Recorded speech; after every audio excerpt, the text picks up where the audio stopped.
먼저 히브리서 3장 1절을 읽겠습니다. 그러므로 함께 하늘의 부르심을 입은 거룩한 형제들아, 우리의 믿는 도리의 사도시며 대제사장이신 예수를 깊이 생각하라. 저희가 이 히브리서의 지금 흐름을 이렇게 알면서 따라가야 본문의 이해가 더 분명합니다. 히브리서 1장과 2장을 우리가 그동안 공부했는데요. 히브리서 1, 2장은 간단히 이야기하면 천사보다 더 뛰어나신 그리스도예요. 그러면서 히브리서 2장에서는 그리스도께서 천사보다 뛰어나심에도 불구하고 인간의 몸을 입고 낮아지심으로 잠시 동안 천사보다 못하게 되신 그 성육신 사건을 다룹니다. 주님이 왜 낮아지셔야 했죠? 여러 목적을 말할 수 있지만 결국은 아브라함의 자손을 붙들어 주시기 위함입니다. 즉 우리의 구원을 성취하시기 위함이죠. 그러면서 2장의 맨 마지막 두 절, 17절, 18절에 이런 말씀이 나옵니다. 그러므로 저가 범사의 형제들과 같이 되심이 마땅하도다.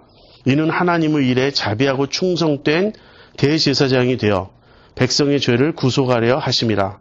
자기가 시험을 받아 고난을 당하셨은즉 시험받는 자들을 능히 도우시느니라.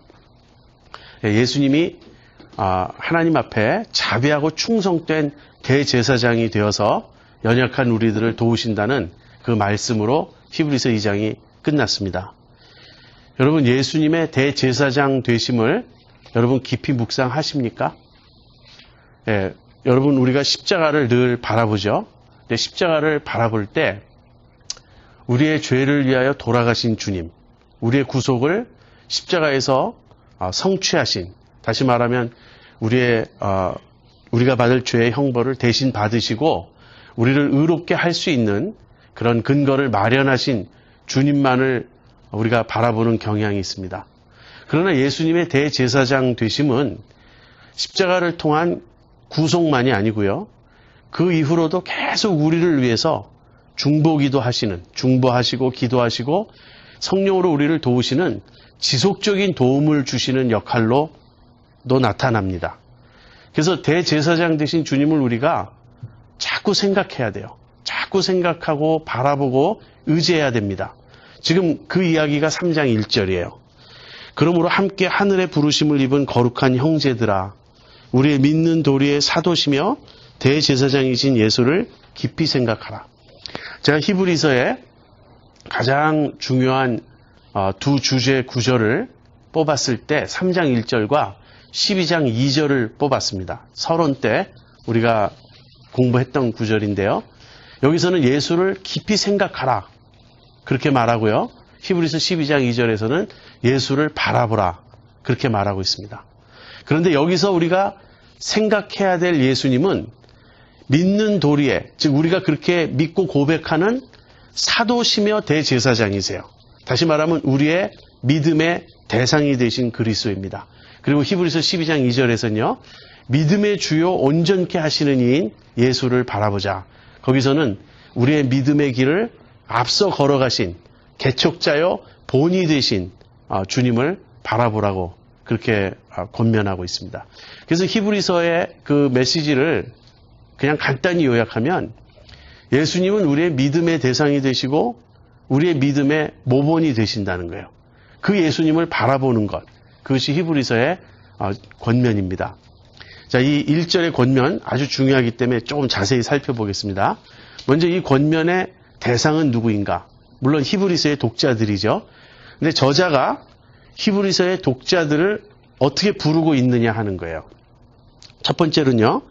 하늘의 부르심을 입은 형제들, 그렇게 말하고 있습니다. 하늘의 부르심을 입은 거룩한 형제들. 그러니까 하늘의 부르심에 먼저 초점을 맞춰서 생각해 보겠습니다. 여기서 하늘의 부르심, heavenly calling이라고 하는 건요.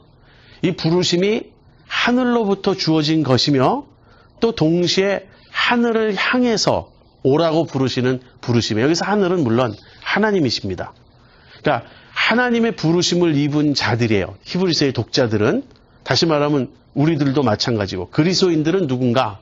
하늘의 부르심을 입은 자들입니다. 하나님이 우리를 불러주셨고 하나님께로 오라고 불러주셨습니다. 여러분, 그리스도인의 삶은 바로 이 부르심에서 시작해요.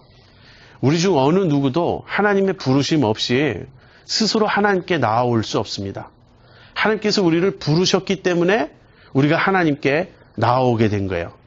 이것을 신학적으로는요, 조금 더 어려운 단어를 써서 효력 있는 부르심, effectual calling이라는 말을 씁니다.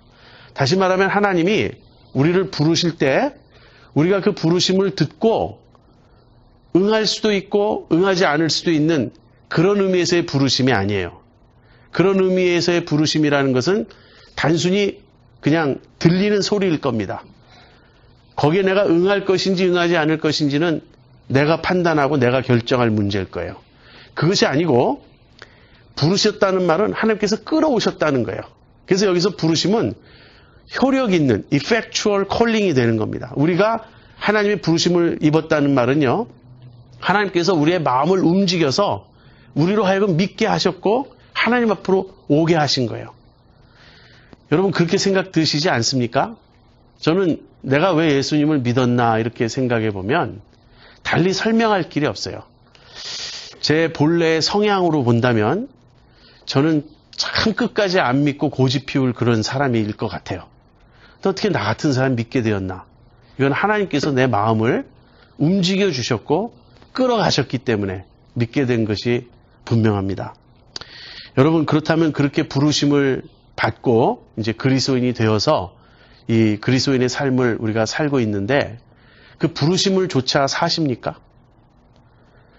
아니면은 내 욕망, 내 욕심 이런 거에 의해서 쫓기면서 사십니까? 사실 우리의 삶은 이 둘 중에 하나예요. called life가 있고요, driven life가 있습니다.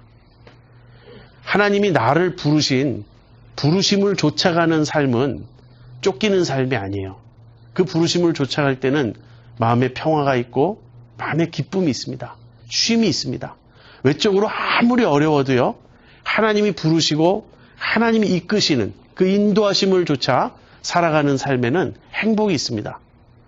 그런데 우리가 세운 목표, 내 욕심, 내 계획 이런 거를 막 쫓아가려고, 이것은 사실 드리븐한 거예요. 무엇인가가 나를 몰아가는 것이고 무엇인가가 나를 이렇게 막 몰아세우는 겁니다. 그래서 우리가 거기에 쫓겨가는 그런 삶이에요. 혹시 그런 삶을 살고 있지 않습니까? 내 목표가 있을 때는요, 그것은 쫓기는 삶이에요. driven life예요. 그러나 주님의 부르심을 바라볼 때는 그건 called life고요, spirit led, 성령이 인도하시는 그러한 삶을 삽니다. 이것이 가장 간단히 이야기하면 그리스도인의 삶인 거예요. 그리스도인의 삶은 하늘의 부르심을 입고 그 부르심을 쫓아가는 것입니다. 그런데 이 부르심은 거룩한 부르심이라는 거예요. 함께 하늘의 부르심을 입은 거룩한 형제들아. 아까 이 부르심이 하나님이 부르신 것이며 하나님께로 부르신 것이라고 말씀드렸는데요. 이 하나님께로 부르심을 받았다라는 말이 다른 말로 얘기하면 거룩한 부르심이라는 거예요. 하나님이 우리를 부르신 목적은 하나님의 거룩한 자녀, 거룩한 백성이 되게 하기 위함입니다. 하나님의 목표는 딱 하나예요. 우리의 거룩함입니다. 그런데 우리는 우리의 행복을 우리의 거룩보다 더 앞세워요. 근데 행복을 먼저 추구하면 행복도 얻지 못하고 거룩도 얻지 못합니다. 근데 하나님은 우리의 거룩을 앞세워요. 우리가 거룩한 존재가 될 때 우리는 진정 행복한 존재가 될 수 있습니다. 여러분, 이제 환경이 아주 열악한 데서 교육도 못 받고 문화적 혜택도 전혀 못 받고 그렇게 자라난 사람이 있어요. 그 사람은 생전 씻지도 않고 진흙탕에서 뒹굴고 짐승들과 같이 우리에서 이렇게 지내도 그것이 편하다고 생각해요. 근데 이 사람을 좀 사람 만들기 위해서 데려다가 씻기고 옷을 갈아입히고, 그럼 이 사람은 지금 자기가 깨끗해져 있는 이 상태가 편하질 않아요. 자기는 좀 지저분해야지 속이 편한 거예요. 그래서 이 야만인이 놔두면 다시 더러운 데로 되돌아갑니다. 근데 이 사람이 점점 이 문명을 이해하게 되고 이 사람이 교육을 받아서 정신을 차리게 되고 점점 깨어나게 되면 그런 어떤 미몽의 상태에서 벗어나게 되면 어떻게 되죠? 그때는 스스로 견디질 못해요. 더러운 걸 스스로 견디질 못합니다. 그래서 씻지 말라 그래도 자기가 씻어야 돼요. 깨끗해야 편해져요. 우리의 거룩해야 됨도 그런 것입니다. 아이들 어렸을 때는 샤워하라 그러면 싫어하죠. 근데 티네이저쯤 되면요. 화장실 배스룸에 들어가서 1시간씩 있어요. 머리도 뭐 이상하게 하느라고 남자아이들도 머리 하는데 1시간씩 걸려요. 그리고 하루에 2번도 샤워해야 돼, 여름에는. 하지 말라 그래도 막 그래야 돼요. 왜 그러죠? 의식이 바뀌었기 때문에 그래요. 우리가 예수 믿는다면 우리가 예수님을 알면 알수록 이 부르심을 더 깊이 들으면 들을수록 우리는 어떻게 되냐면 거룩하지 않고는 우리 마음에 평화가 없어요. 거룩하지 않고는 우리 마음에 기쁨이 없어요. 하나님은 우리를 거룩함으로 부르셨습니다.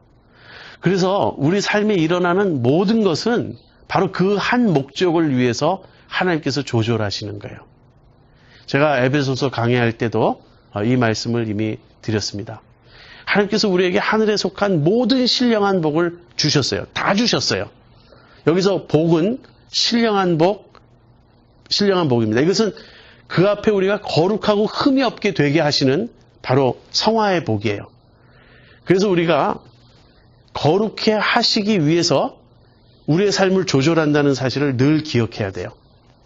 어떤 사람이 만약에 신앙은 없는데 하는 일마다 잘 되고 몸도 건강하다. 그럼 그건 복이 아닌 거예요. 나중에 히브리서 12장에 가보면 하나님이 친아들이기 때문에 너희가 참 아들이고 사생자가 아니기 때문에 징계한다 그랬어요. 오히려 하나님께서 하나님 뜻대로 살지 않는데 모든 일이 잘 되게 하면 그것은 물질의 복을 받고 건강의 복을 받았는데 다만 좀 영적인 복은 덜 받은 게 아니라 다른 것들이 복이 아닌 거예요. 차라리 그 사람이 사업에 망하고 건강을 잃고 그리고 정신 차려서 주님께로 돌아오는 게 낫지 다른 일들이 잘 된다고 그게 복이 아닌 것입니다. 반대로 어떤 사람은 늘 아프고 여러 가지 어려움이 있고 그렇지만 그 어려움으로 연단을 받아서 늘 심령이 가난해져서 주님을 바라보고 그렇게 살 때 그 사람이 복이 있는 것입니다. 여러분 그 마태복음 5장 또 누가복음 6장에 보면 예수님이 그 복 있는 자에 대해서 말씀하시죠. 심령이 가난한 자는 복 있다. 누가복음에서는 가난한 자는 복 있다. 거기서 그 가난하다는 말은요. 단순히 물질적으로만 가난하다는 뜻이 아닙니다. 이 삶의 여러 환경이 어려운 형편 속에서 주님을 바라보는 믿음의 사람을 가리키는 것이에요. 그래서 하나님이 우리를 부르실 때 하늘의 부르심으로 부르실 때 거룩한 부르심을 부르셨다는 거고요. 마지막으로 하나 더 설명하면 함께 여기 함께 하늘의 부르심을 입은 거룩한 형제들아. 그래서 히브리서의 저자는 독자들에게 그들이 공동체로 부르심 받은 것을 자꾸 상기시킵니다. 우리 신앙생활은 혼자 하는 것이 아니에요. 함께 이 거룩함의 길을 가야 합니다. 자, 그렇다면 그러한 대상을 히브리서의 독자들을 하늘의 부르심을 받은 자, 거룩한 부르심을 받은 자, 함께 부르심을 받은 자로 묘사하고 나서 권면을 주는 그 실제적인 내용은 무엇인가? 한마디로 예수님을 깊이 생각하라는 것이에요. 근데 그 예수님을 우리 믿는 도리의 사도시며 대제사장으로 묘사하고 있습니다. 그래서 사도라는 말은요, 예수님의 12사도 있죠. 그 사도와 같은 단어예요. 예수님의 12제자는 예수님의 사도였어요. 그렇다면 예수님은 누군가? 예수님은 하나님 아버지의 사도인 거예요. 사도라는 말은 보내심을 받은 자라는 뜻입니다. 다시 말하면 예수님이 사도라는 말은 예수님이 하나님으로부터 보내심을 받고 이 세상에 오신 거예요. 그래서 예수님이 사도라고 말할 때는 하나님을 대표하는 것입니다. 예수님은 하나님을 대표해서 하나님에 대한 소식을 전달하기 위해서 이 세상에 오신 거예요. 반면에 예수님이 대제사장이라고 말할 때는 우리를 대표하는 겁니다. 우리를 대표해서 하나님께 간구하고 우리를 위해서 하나님께 중보하고 우리를 이끌고 하나님 앞에 나아가시는 거예요. 구약의 대제사장의 역할은 백성을 대표해서 제물을 드리고 속죄제를 드리고 지성소로 나아가는 역할을 하지 않았습니까? 그래서 예수님은 누구냐? 이 양면이 다 있으신 거예요. 한편으로는 하나님의 사도로 이 세상에 오셨습니다. 하나님의 보내심을 받고 오셔서 우리에게 하나님이 어떤 분이신가를 보여주고 하나님의 말씀과 뜻을 우리에게 전해주셨습니다. 그런가 하면 예수님은 우리의 대제사장으로서 우리들의 연약함을 다 이해하시고 그것을 다 짊어지시고 아버지께 나아가 간구하고 우리를 도와주시고 우리를 대표하는 대제사장이 되십니다. 앞에서 자비롭고 충성된 대제사장이라 그랬죠. 거기서 충성된 거는 하나님과의 관계를 말해요. 예수님이. 자비롭다는 말은 우리와의 관계를 말해요. 예수님은 완전한 중보가 되십니다. 이 예수님을 깊이 생각하라는 거예요. 여러분 예수님을 깊이 생각하십니까? 여기서 예수님을 깊이 생각하라고 말할 때는 우리를 도우시는 분을 의지하라. 예수님을 의지하라. 그런 뜻이에요. 히브리서 12장 2절에 가서는 예수님을 본받으라. 그런 뜻이고요. 지금 여기서는 예수님을 의지하라. 그런 뜻입니다. 저는 저를 아시는 분들이 그런 관찰을 하셨는지 모르겠는데 제가 좋아하는 찬송은 주로 예수님의 지상 생애를 묘사한 그런 찬송들이 저는 참 좋습니다.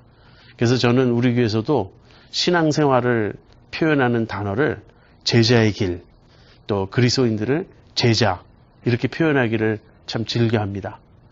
그 이유는 예수님이 바로 우리에게 하나님을 보여주셨기 때문에 예수님을 바라보면 하나님을 알 수 있기 때문에 그래요. 근데 많은 그리스도인들이 신약을 믿는 그리스도인들이 하나님을 믿을 때 그리스도를 통해서 믿고자 하지 않습니다. 그 훈련이 안 돼 있어요. 그래서 그냥 구약의 하나님을 직접 이렇게 그대로 오늘날에도 적용하려고 한다든지 다시 말하면 율법주의적인 그런 사고로 신앙생활을 하려고 한다든지 그냥 이슬람의 알라나 구약의 여호와나 다 마찬가지 아닙니까? 이런 정도로 생각을 한다든지 기독교 신앙은 항상 그리스도 중심적인 신앙생활을 해야 됩니다. 그래서 그리스도를 깊이 생각해야 됩니다. 자, 1절을 제가 좀 자세히 다뤘는데요. 그 이유는 이제 2절부터 5절에 나오는 내용이 바로 이 1절과 연관되어 있어서 그래요. 2절부터 5절 보겠습니다. 저가 자기를 세우신 이에게 충성하시기를 모세가 하나님의 온 집에서 한 것과 같으니 저는 모세보다 더욱 영광을 받을 만한 것이 마치 집 지은 자가 그 집보다 더욱 존귀함 같으니라. 집마다 지은 이가 있으니 만물을 지으신 이는 하나님이시라. 또한 모세는 장래에 말할 것을 증거하기 위하여 하나님의 온 집에서 사환으로 충성하였고 그리스도는 그 집 맡은 아들로 충성하였으니 우리가 소망의 담대함과 자랑을 끝까지 견고히 잡으면 그의 집이라. 히브리서의 저자가 그리스도의 대제사장 되심을 언급하면서 곧 모세를 또 등장시킵니다. 그래서 3장에 예수님과 대조되는 인물은 모세예요. 1, 2장에서는 천사였죠. 근데 이제 3장에서는 그리스도가 모세보다 뛰어나심을 설명합니다.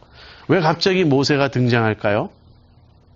이 중보라는 그 개념 때문에 그렇습니다. 모세는 성경 전체를 통해서도 그렇고 그런 의미에서 역사 전체에서 그리스도와 필적할 만한 그런 역할을 했던 인물이에요. 모세는 구약의 물론 최초의 대제사장은 아론이었습니다. 그래서 아론의 대제사장직에 대해서 뒤에 가서 이제 자세히 다루게 됩니다. 그러나 아론보다 모세가 훨씬 더 위대한 인물이었어요. 아론의 대제사장직은 모세가 맡았던 역할의 한 부분을 떼어서 전담시킨 것이나 다름없습니다. 모세는 그 안에 대제사장의 역할을 이미 포함하고 있어요. 그러면서 또 동시에 여기 예수님이 사도시며 대제사장이라 그랬죠. 모세 역시 사도의 역할도 그 안에 담고 있었습니다. 그래서 이렇게 예수님처럼 사도의 역할, 하나님으로부터 보냄받은 사도의 역할과 백성을 위해서 하나님께 중보하고 백성을 대표하는 대제사장의 역할이 합쳐져 있는 그런 의미에서 온전한 중보의 역할을 할 수 있는 존재가 모세였던 거예요. 그래서 그리스도가 그러한 완전한 중보시라고 히브리서 저자는 말하고 나서 이 히브리서의 독자들은 그러한 그리스도에 대해서 들을 때 즉각 떠올릴 수 있는 인물이 누구냐면 모세인 거예요. 그러나 모세는 예수님하고 비교할 수 없습니다. 그래서 모세와 예수님을 지금 비교하는 거예요. 근데 비교가 안 되는데 아무튼 대조해서 이제 설명을 하는 것입니다. 모세는 어떤 사람이었죠? 모세가 하나님의 온 집에서 충성되었다. 그렇게 말하고 있습니다. 모세는 민수기 12장 7절에 보면 그 앞에 이런 이야기가 있어요. 그 모세가 구스 여인을 아내로 맞았다. 그랬더니 모세의 누이 미리암과 모세의 형 아론이 이를 두고 모세를 비방했다는 이야기가 나옵니다. 그러자 하나님께서 그 미리암과 아론을 책망하시는 거예요. 내가 선지자들에게 꿈으로 말하든지 어떤 이상을 보여주든지 내가 그렇게 하지만 내 종 모세는 그렇지 않다는 거예요. 내 종 모세는 내 온 집에 충성하였고 내가 얼굴과 얼굴을 맞대고 대면하여 말하는 그런 자라고. 그러니까 미리암과 아론이 자기 동생인데 모세가 인간적인 생각으로 동생을 그렇게 동생이라고 우습게 여기고 그래서는 안 되는 거죠. 모세는 하나님이 아주 특별하게 쓰신 그런 인물입니다. 그래서 모세는 그 안에 하나님을 대표하고 또 인간을 대표하는 중보자 역할을 다 담고 있었던 인물이에요. 그런데 그 모세의 특징을 하나님이 뭐라고 말씀하시냐면요. 나의 온 집에 충성하였다. 그렇게 말합니다. 모세는 충성된 종이었어요. 그리고 그리스도도 충성된 그런 대제사장이십니다. 그래서 모세와 그리스도의 공통점은 그 두 가지예요. 둘 다 이 중보의 역할을 하는 존재들이었고 모세는 하나님의 온 집에 충성하였고 그리스도 역시 자비롭고 충성된 대제사장이셨습니다. 이것이 공통점이에요. 지금 본문에는 나오지 않지만 모세에 대해서 그 구약이 말하는 또 하나의 내용은 모세의 그 온유함이죠. 모세는 그 온유함이 지면의 모든 자보다 승하더라. 이런 점도 그리스도를 닮았어요. 그리스도는 온유하신 분 아닙니까? 그러니까 대제사장은요. 백성을 상대로 할 때는 그 대제사장은 예수님은 자비하고 온유하셨고 모세도 온유한 사람이었습니다. 그러니까 모세가 온유하기 때문에 백성들을 수용할 수 있고 받아줄 수 있고 이해할 수 있는 거예요. 참 그래서 이렇게 위대한 인물입니다. 그런데 이 위대한 모세가 주님하고 이렇게 비교를 하면 어떻게 되냐면 이런 차이가 있는 거예요. 모세는 하나님의 온 집에 충성했어요. 그런데 예수님은 집을 지은 분이세요. 그러니까 그 집에 충성하고 모세는 그 집에 충성할 뿐 아니라 그 집의 일원이에요. 여기서 집이라는 말은 건물을 가리키는 게 아니고 household, 가정이라고 표현하는 게 사실 더 옳습니다. 그러니까 하나님의 백성, 모세는 하나님의 백성의 일원으로서 그 집 안에서 충성을 다했던 사람이에요. 그런데 예수님은 이 하나님의 집을 지은 이 백성을 창조한 분이고요. 그 다음에 그 집의 아들이에요. 모세는 사환이고 종이고 예수님은 아들이에요. 그 차이를 아시겠습니까? 그러니까 모세와 예수님은 비교할 수가 없는 거예요. 지금 이 히브리서의 독자들이 처해 있는 위험은 지금 유대교로 되돌아가고자 하는 유혹을 받는 거라 그랬죠. 그런데 유대교로 되돌아갈 때는 모세에게로 되돌아가는 거예요. 근데 모세와 예수님은 비교가 되지 않습니다. 모세도 충성되고 모세도 훌륭한 중보자였으면 틀림없지만 모세의 충성됨은 자기도 그 집의 일부로서 그 다음에 그 집의 종과 사환으로서 충성했던 것이고, 예수님은 그 집을 지으신 분이고, 그 다음에 예수님은 그 집의 아들이신 거예요. 다시 말하면 모세와 예수님이 만나면 어떻게 되겠어요? 모세는 예수님 앞에 꿇어 엎드려 절하고 예수님을 경배하는 것이죠. 이런 차이가 있는 것입니다. 그래서 지금 충성된 대제사장 중보자로서의 그리스도를 말하고 나서 구약의 그러한 대표적인 인물이 모세인데, 그 모세는 예수님과 비교할 수 없다고 저자가 말하고 있는 것입니다. 그러면서 6절에 그리스도는 그의 집 맡은 아들로 충성하였으니 우리가 소망의 담대함과 자랑을 끝까지 견고히 잡으면 그의 집이라. 지금 중요한 것은 모세와 이제 예수님에 대한 지금 비교를 했는데, 중요한 것은 사실 모세가 아니에요. 모세는 충성된 분이었습니다. 문제는 우리예요. 우리는 어떻게 할 것인가? 우리가 그 소망의 담대함과 그 자랑을 끝까지 견고히 잡겠느냐 하는 것이에요. 그래서 이 말이 뒤에 다시 나옵니다. 여기서 굳게 붙잡다. 굳게 붙잡으라. 너희가 가진 소망을 끝까지 놓지 말아라. 굳게 붙잡아라. 그러면 너희가 하나님의 백성이 될 것이다. 내가 하나님의 집이 되지 않는다면요. 내가 하나님의 백성이 되지 않는다면 모세의 충성됨이나 그리스도의 충성됨을 말해봐야 무슨 소용이 있겠습니까? 그래서 그리스도의 그 중보의 역할이 실제 우리에게 적용되기 위해서는 우리 역시 끝까지 소망을 붙잡고 견고히 믿음을 지켜야 한다는 것입니다. 자, 여기까지는 모세와 그 그리스도에 대한 비교였어요. 대조였어요. 자, 그러면서 이제 3장 7절부터 19절까지 좀 긴 본문이 등장합니다. 이 본문은 두 번째 경고문이에요. 제가 이미 여러분에게 말씀드렸죠. 히브리서에는 곳곳에 이렇게 경고가 들어가 있다고.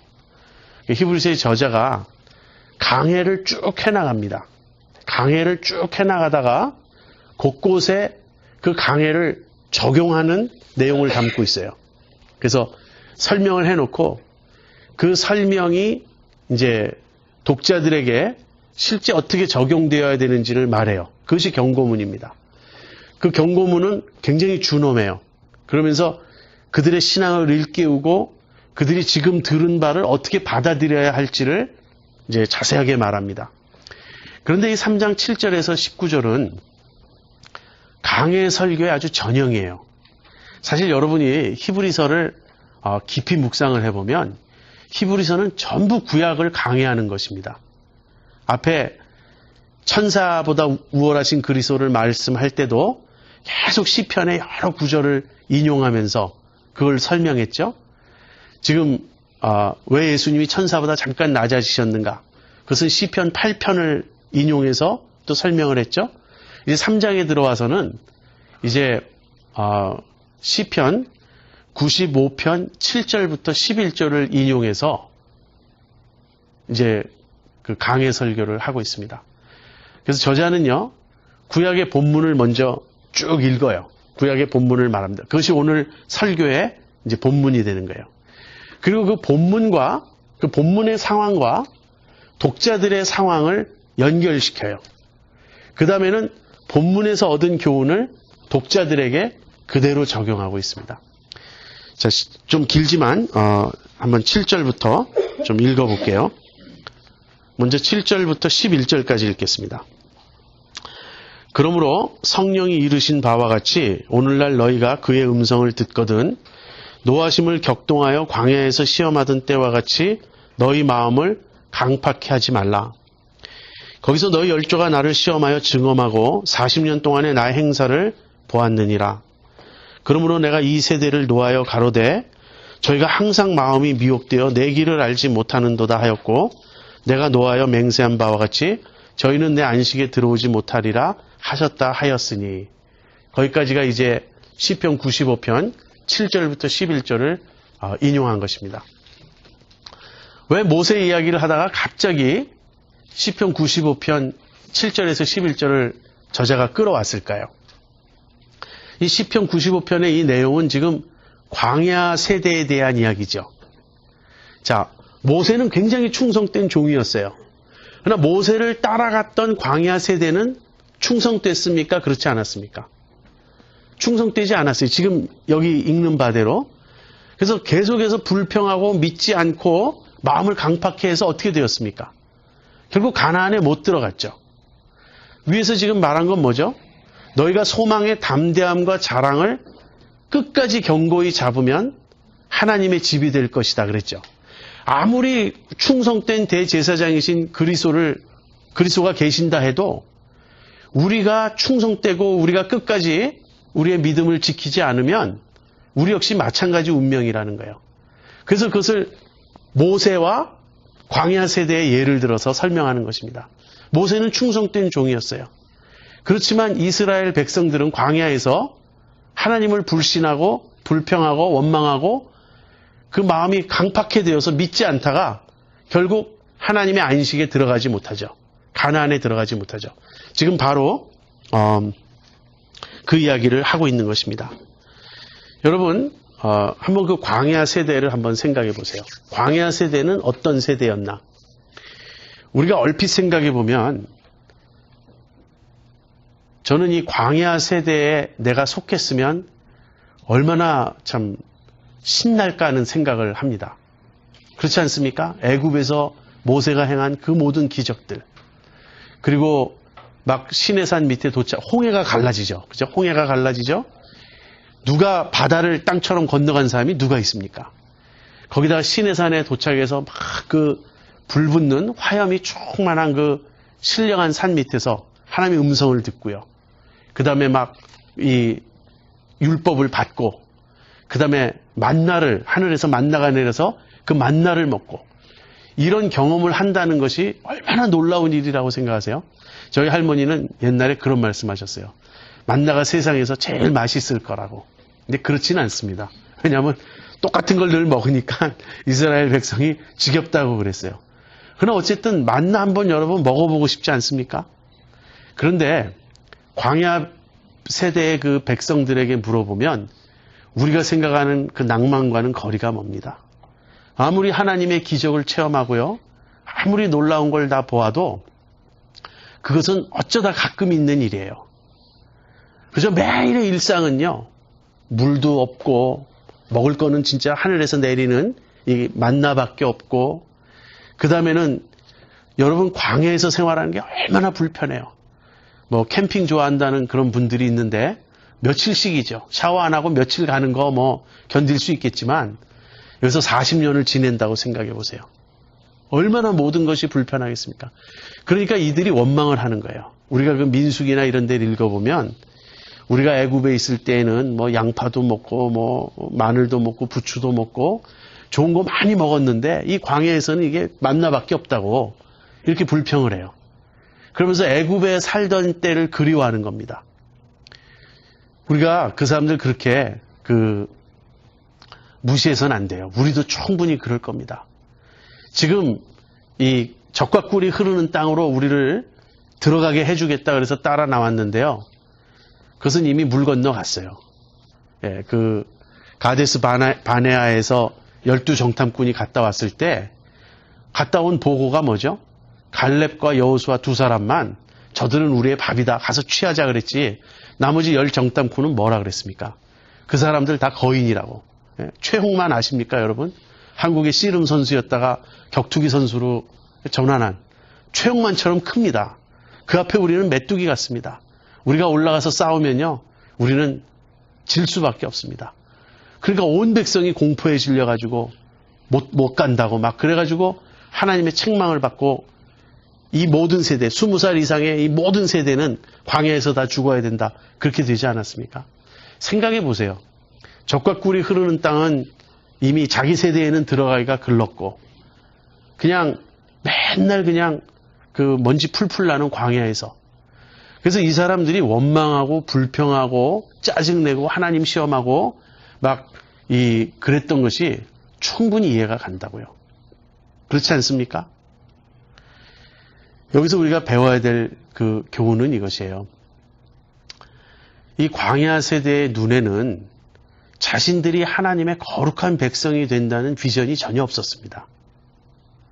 지금 자기들이 거룩하신 하나님께 속해서 이 온 지상에서 특별히 하나님의 빼어내신 민족이 되어서 새롭게 하나님을 공의와 법도를 조차 하나님을 섬기는 그런 제사장 민족이 된다는 비전이 그들에겐 보이질 않았어요. 그들이 오로지 생각한 건요, 맛있는 거 먹고 편하게 사는 거, 그거밖에 없었습니다. 근데 그 관점에서 본다면 애굽만 못한 거예요, 광야가. 이걸 오늘날에 적용하면 어떻게 됩니까? 오늘날에도 지금 기복주의가 큰 교회 안에 그 큰 지금 문제입니다. 예수 믿으면 예수 믿기 전보다 잘 살아야 된다고 사람들 생각해요. 천국에 가서 잘 사는 건 말할 것도 없고 여기서도 천당은 아니지만 한 500당 정도는 돼야 된다고 생각을 하는 거예요. 그런데 지금 히브리서의 독자들의 입장에 한번 가보세요. 초대교회의 입장에서. 예수 믿고 나서 형편이 좋아졌습니까? 나빠졌습니까? 훨씬 나빠졌어요.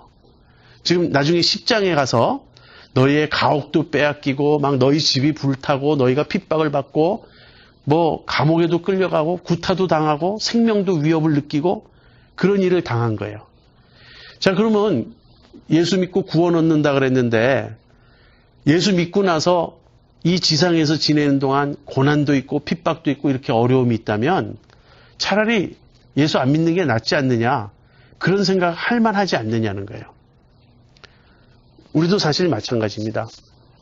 여러분, 우리는 지금 너무나 이 종교의 자유가 보장된 그러한 나라에서 물질적인 풍요를 다 누리면서 살기 때문에 예수 믿으면서 우리가 받는 고난이 뭔지 저도 잘 모르겠어요. 도대체 고난 받아본 게 없어요. 예수님 때문에 내가 어려움 겪어본 게 거의 없어요. 그런데 만약에 우리가 그 디모데 후서에 나오죠. 무릇 그리스도 예수 안에서 경건하게 살고자 하는 자는 핍박을 받으리라고. 정말 우리가 예수님 말씀대로 살고자 하면 여기서도 고난이 있습니다. 흔히들 11조 하면 그 하나님께서 이렇게 복을 많이 주신다고 이렇게 말하는데요. 성경은 하나님 우리의 필요를 채워주신다 그랬지 부자 만들어 주신다 그러지 않았어요. 제가 저희 교회 그 홈피 게시판에도 제 분통을 못 이겨서 글을 하나 올렸는데, 여러분 11조의 비밀을 알고 부자가 된 록펠러 이런 이야기가 나올 때 저는 마음에 분노가 일어나요. 록펠러가 우리의 믿음의 본이 되는 사람입니까? 11조만 잘하면 하나님이 돈을 많이 주신다는, 이건 잘못된 믿음이에요. 나중에 말라기 그 본문을 언제 한번 설명할 기회가 있으리라고 생각하는데, 왜 우리가 11조를 합니까? 그것은 11조를 하면 11조 안 하는 사람보다 훨씬 더 잘 살 수 있어서가 아니라 하나님이 내 모든 필요를 채워주시는 걸 믿기 때문에 감사해서 하는 거예요. 어려워도 왜 11조를 합니까?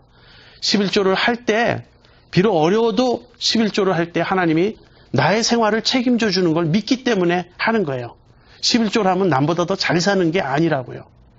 여러분 주일날 문 닫는 가게와 문 여는 가게 중에서 어느 쪽이 더 잘 되겠습니까? 문을 닫아도 하나님 망하게 안 하세요. 문을 닫아도 하나님 뜻대로 하면 먹고 살 수 있게 해주세요. 그건 하나님이 약속하셨어요.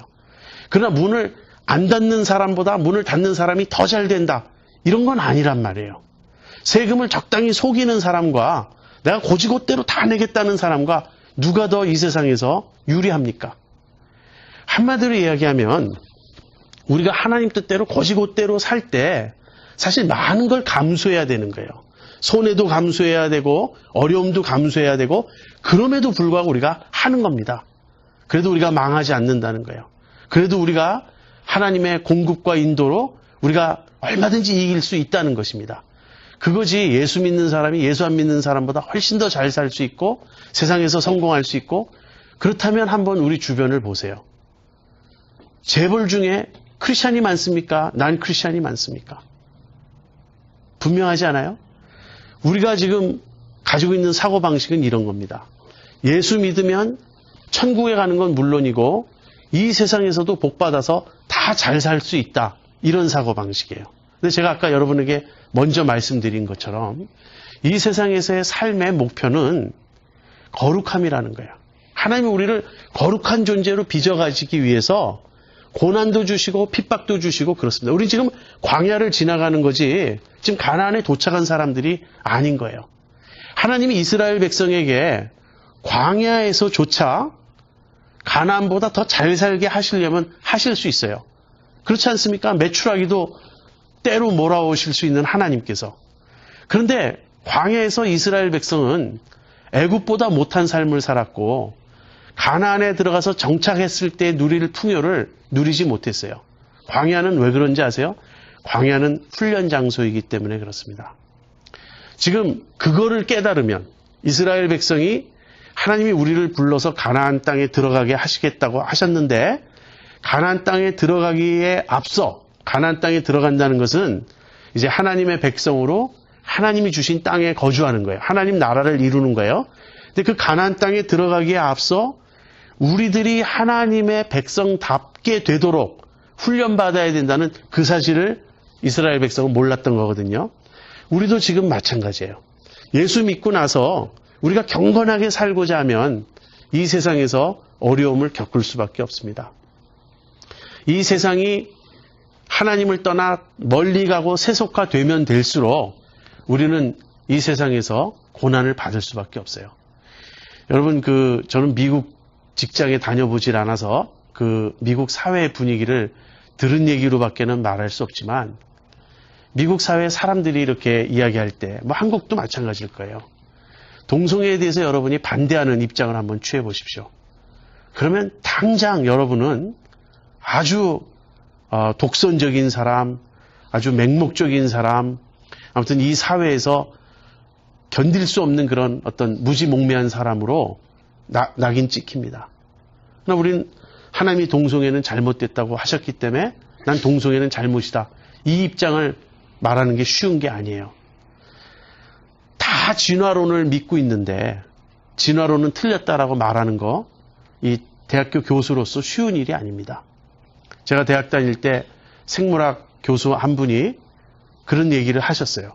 그래서 제가 그 교수님의 말을 인용해서 다른 교수님에게 얘기했는데 얼마나 무시하는지 몰라요. 참 타이틀만 교수지 그렇게 무식한 사람이 있을 수 있느냐 이런 식입니다. 뭐 이런 건 사실 뭐 미국에서 살면서는 사실 아무것도 아닐 거예요. 우리가 당하는 건 고난도 아닐 거예요. 그렇지만 그 비전을 보고 있습니까, 여러분? 하나님께서 우리를 구원하시려고 할 때 우리에게 두신 하나님의 제일 큰 소원은 우리가 거룩한 존재가 되는 거예요. 이 광야 세대는요, 지금의 이 잣대로 평가할 수 없습니다. 이 사람들은 어중이 떠중이 그야말로 이 이방인도 많이 섞여 있었고요. 전부 이렇게 순수 혈통이 아닙니다.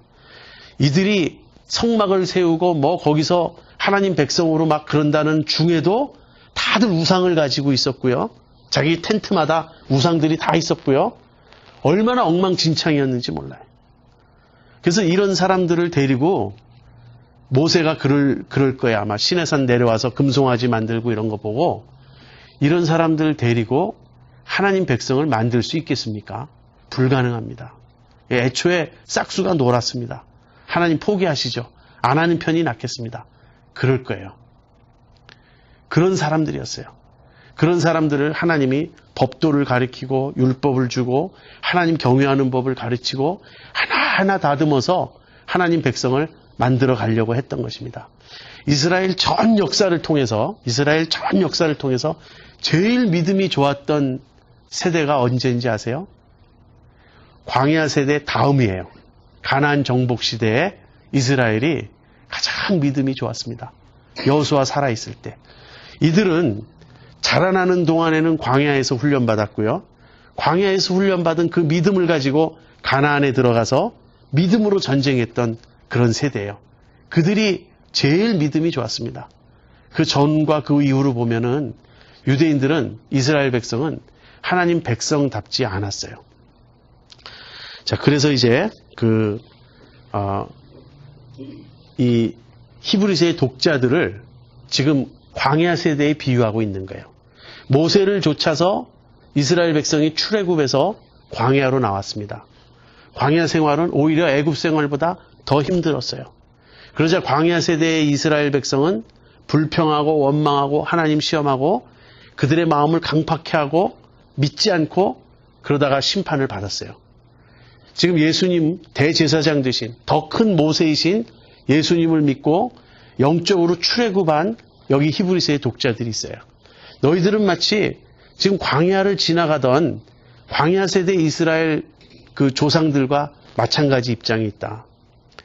지금 너희들은 모세보다 더 큰 예수님을 쫓아 이 광야 시절을 지나가고 있다. 그런데 너희가 이 예수님을 쫓아갈 때 너희 조상들이 광야 시대에 보였던 불순종, 불신 그렇게 행하지 말라. 그 결과가 어떻게 되었는지 너희가 보지 않느냐. 너희는 믿음을 쫓아 행하라. 그게 지금 이 요지인 거예요.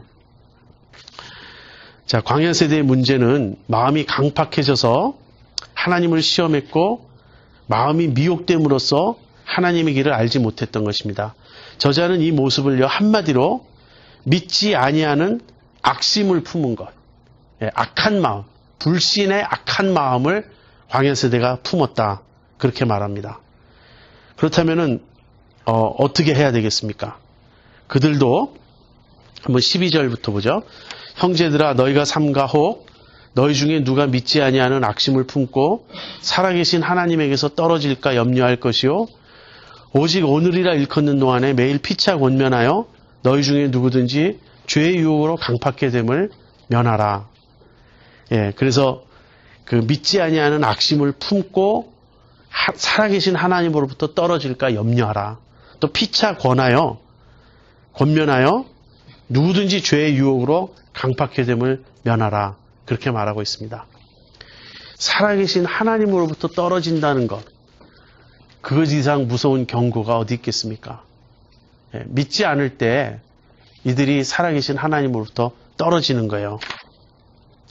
14절에 우리가 시작할 때 확실한 것을 끝까지 견고히 잡으면 그리스도와 함께 참여한 자가 되리라. 여기 또 나오죠. 끝까지 견고히 잡으면. 히브리서의 그 주제는 끝까지 견고히 잡아라 그거예요. 히브리서의 독자들은 믿음의 삶을 시작했습니다. 하나님의 부르심을 입고 믿음의 삶을 시작했어요. 이들은 구약에 비유한다면 애굽에서 나온 사람들이에요. 세상에서 이미 나온 사람들입니다. 그래서 이제는 천성을 향해 가고 있는 사람들이에요. 그렇지만 이들에게 중요한 것은 끝까지 견고히 잡는 것입니다. 이것이 오늘 우리에게도 굉장히 필요한 그런 말씀이에요. 우리들은 이런 식의 구원론을 배웠습니다. 한번 구원받으면 구원은 영원히 잃지 않는다. 그래서 우리의 구원의 길을 항상 앞에서 결정하려고 그래요. 내가 믿는 그 순간 내 구원은 완성된 것처럼 말해요. 성경은 그렇게 말하지 않아요. 내가 믿는 그 순간 구원이 시작된 거지 완성된 것이 아니에요. 그러면 구원은 언제 완성됩니까? 끝에 가서 완성되는 거죠. 그렇다면 내가 진짜 믿음이 있으면 어떻게 돼야 되는 거죠? 끝까지 가야 된다는 거예요. 그 믿음의 길을. 믿음의 길을 끝까지 가려고 할 때 우리가 두려울 수 있고 내가 믿음에서 떨어지면 어떡하나 하는 두려움과 불안이 있을 수 있습니다. 그런데 그럴 때는 하나님을 신뢰하라는 거예요. 이 믿음의 길은 내 힘으로 가는 게 아니기 때문에 주님이 나를 붙들어 주시고 끝까지 지켜주실 것을 믿고 두려움과 불안과 공포에 빠져서 나 하나님으로부터 떨어지면 어떡하나 오돌오돌 떨면서 그렇게 가는 게 아니고 담대함을 가지고 나아갈 수 있다는 거예요. 그러나 그것은 항상 끝까지 견고히 잡을 것을 전제하면서 그것을 종용하면서 격려하면서 그렇게 하는 것입니다. 그런데 오늘날에는 어떻죠? 예수 믿는다고 고백한 순간 구원이 다 끝나고 완성된 것처럼 그렇게 말해요. 이젠 당신 어떤 일을 해도 구원은 잃어버리지 않아. 그렇지 않습니다. 구원을 잃어버릴 수 있는 일이 너무너무 많은 거예요. 여기서도 우리가 믿지 아니하는 악심을 품으면 살아계신 하나님으로부터 떨어지는 것입니다. 또 고린도전서 5장 같은 데 가보세요. 너희 중에 심지어는 계모와 동침하는 자가 있다고 하는데 이런 일은 이방인 중에도 없는 일이다. 그럼 어떻게 하라고요? 이런 사람을 내어 쫓으라고, 사탄에게 내어주라고 말합니다. 이것은 출교시키라는 거예요. 그러면 이 사람이 육은 멸하고 그리스도의 날에 영은 살리려 함이라. 무슨 이야기입니까? 누가 교인이에요. 크리스찬이에요. 그런데 자기 어머니의 아내, 그러니까 자기한테 친어머니가 아니라 계모와 동침을 한 거예요. 그런데 고린도 교회가 이런 사람이 있는데도 방관하는 겁니다. 수수방관해요. 이런 사람을 처치할 생각을 하지 않아요. 이방인 중에도 없는 이런 악한 풍속을. 그러자 바울이 이 사람 내어 쫓으라고 말합니다. 그래서 내어 쫓는다는 것은 출교시키라는 거고요. 다시 교제하지 말라는 거예요. 외인처럼 취급하라는 거예요. 그러면 이 사람이 이 세상에서 육은 멸하고, 다시 말하면 이 세상에서는 슬픔과 고난 속에 살게 되는 거예요. 그렇지만 회개하게 되는 거예요. 그렇게 되면 회개하면 어떻게 되죠? 회개하면 이 영은 사는 거예요. 그리스도의 날에. 그러니까 정말 예수 믿는 사람이라면 회개해야 되는 거예요. 이 사람이 회개하면 회복할 수 있습니다. 근데 우리는 한 번 구원받으면 그 구원은 영원히 잃어버리지 않는다는 그런 논리 하나만 가지고서 아마 우리 식으로 얘기하면 그 사람도 구원은 잃지 않을 거예요. 어떤 일을 해도 구원은 잃지 않을 거예요. 그렇지 않아요. 그런 경우에는 신학적으로 이렇게 설명할 수 있습니다. 처음부터 구원받은 것이 아니라고. 이제 6장에 더 무서운 경고가 나옵니다. 정말 우리가 두려워해야 돼요. 제가 요즘에 읽고 있는 책에 청교도 회심에 관한 책이 있는데, 청교도들은 일생의 목표가 구원받는 거라고 그러더라고요. 전 참 이해가 안 갔어요. 아니, 구원이야 예수님 믿으면 믿는 순간 받는 것이지 그것이 왜 일생의 목표가 되는 것인가. 청교도들은 예수님을 영접한다는 말을 했기 때문에 구원받았다, 이런 논리가 그들에게는 성립되지 않았어요. 좀 그들은 지나친 감이 있습니다. 저도 거기에 다 동의하는 건 아니에요. 믿고 난 후에 계속적인 이 성화의 과정을 너무 초기부터 강조하는 듯한 느낌이 있는 것도 사실이에요. 그렇지만 정말 확실히 회심했느냐를 그들은 너무너무 두렵고 떨림으로 늘 점검하고 확인하려고 했어요. 이건 대단히 중요한 일입니다. 여러분 정말 회심하셨습니까? 여러분의 믿음은 여러분의 삶을 바꿨습니까? 여러분이 죄에 대해서 애통하시는 게 있습니까? 내가 정말 마음을 다해서 내가 하나님 뜻대로 살아야 되겠다라는 이런 경각심이 있습니까? 거듭난 사람이라면 반드시 이게 있어야 된다는 거예요. 이게 없다면 성경적으로 얘기하면 야고보서가 말하는 행함이 없는 믿음이고요. 행함이 없는 믿음은 마치 영혼이 없는 몸이 죽은 것처럼 죽은 것입니다. 이것은 우리를 구원하는 믿음이 아니에요. 저는 믿음이 없다고 말하는 것이 아니에요. 믿음이 있어요. 근데 그 믿음이 구원하는 믿음이 아니라고요. 이런 믿음은 지적으로 동의하는 믿음입니다. 교회에서 목사님이 설교하시면 듣고서 다 맞는 말씀이야. 참 좋은 말씀이야. 나도 그렇게 생각해. 그렇다고 아멘하고 고개 끄덕인다고 믿음 있는 게 아니에요. 실제로 그렇게 살아야 된다는 거예요. 근데 여기서 이게 율법이 아니고 또 행위구원론이 아닌 게 바로 성령이 우리 안에 오시면 우리 마음을 바꿔서 그렇게 하지 않으면 견딜 수 없는 심정으로 우리를 만들어 가신다는 거예요. 가치관이 바뀌어야 됩니다. 삶의 주인이 바뀌어야 됩니다. 죄에 대해서 두렵고 떨리는 마음을 가져야 됩니다. 지금 히브리서의 독자들에게 히브리서의 저자가 말하고 있는 것이 그래요. 살아계신 하나님으로부터 떨어지는 것이 무서울진저. 얼마나 무섭습니까? 그래서 오늘이라 일컫는 동안 매일매일 그리스도인의 삶은 매일매일 사는 거예요. 바울은 나는 날마다 죽노라 그랬습니다. 여러분 매일매일 죄를 자백하십니까? 죄 자백한 지가 언제입니까? 만약에 죄를 자백한 것이 오래전에 있었던 일이라면 그 이후로 여러분은 완벽하게 사셨습니까? 깨끗하게 사셨습니까? 하루에도 수없이 죄를 자백해야 돼요. 내가 누구를 째려봐도요. 그 다음 순간 주님 죄송합니다. 내가 누구 째려보았습니다. 내가 누구에게 험한 말 한마디 해도 또 주님 앞에 회개해야 돼요. 누구를 불친절하게 돼 있어도 회개해야 됩니다. 아무튼 그래서 끝까지 견고히 잡으면, 예, 저는 너무 자꾸 우리 교인들만 제가 들벅가서 참 죄송해요. 우리 교인들은 이런 얘기를 하도 많이 들어서 이제 조금 좀 식상했으리라 생각합니다. 사실은 이런 메시지를, 이런 복음을 못 듣고 있는 사람이 너무 많아서 그들에게 해야 되는데 그런 사람들은 또 오지도 않아요. 왠지 정말 마음이 답답해요. 여러분 저희 교회 홈피에 들어가셔서 한번 게시판에 한번 제가 최근에 올린 걸 한번 보시기 바랍니다. 오카는 목사님이 긍정의 힘에 대해서 말씀하신 내용을 듣고 제가 너무 고맙고 감사해서 제가 몇 줄을 올렸습니다. 한국 교회는 심각하게 복음이 왜곡되어 있습니다.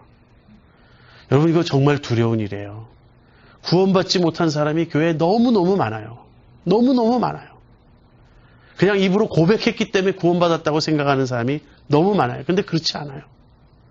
만약에 조나단 에드워드, 우리가 그렇게 존경하는 분인데 조나단 에드워드가 오늘날 와서 교회에서 목회하시면 그분이 뭐라 그러실까요? 처음부터 다시 해야 되겠다고.